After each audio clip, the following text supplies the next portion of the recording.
జై గోమాత. ఇవాళ ఏప్రిల్ 3. మా గోమాతలకు దోసకాయలు దానాలు మమ్మల్ని గోమాతల దగ్గరికి రోజు కనెక్ట్ చేసే ఒక దివ్యమైన వాహనం. ఆ వాహనం మా జీవితంలోకి గోమాతల కోసం వచ్చి 1 year అవుతుంది. అందుకే ఆ వాహనాన్ని ఇవాళ గ్రాటిట్యూడ్ కోసం కృతజ్ఞత తెలుపుతూ సంవత్సరం నుంచి గోమాతలకి మాకు సేవ చేస్తున్న వాహనానికి గ్రాటిట్యూడ్ తెలపడం కోసం ఇవాళ ప్రకృతికి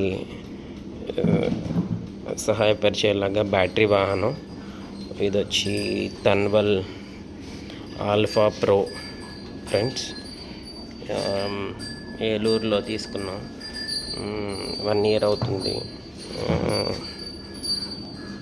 ఎంతో ఈ ఎదరు డెక్ వచ్చి కూడా వెడల్పుగా ఉండి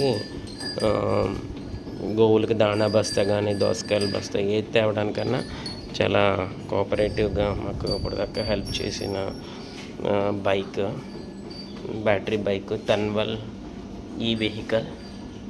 అందుకని ఒక్కసారి దీనికి హార్ట్ఫుల్ గ్రాటిట్యూడ్తో 1 yearకి బర్త్డే వాళ్ళ బైక్కి బర్త్డే అనుకోండి, గ్రాటిట్యూడ్ తెలపడం అనుకోండి. ఎందుకంటే మా గోమాతలు కూడా వాటికి ఏం తెచ్చినా అన్నీ దీని మీద తెస్తాం. మనకి కన్వీనియంట్గా ఉంటుంది. అండ్ ప్రకృతిని ఇది చేయకుండా ఉండే బ్యాటరీ ఓరియంటెడ్ ఎలక్ట్రికల్ వెహికల్ అనమాట. జై భూమాత, జై గోమాత. అందరూ రిలాక్సింగ్ టైము. చూడండి, అందరూ మెడిటేషన్లో ఉన్నారు. జై అమ్మమ్మ.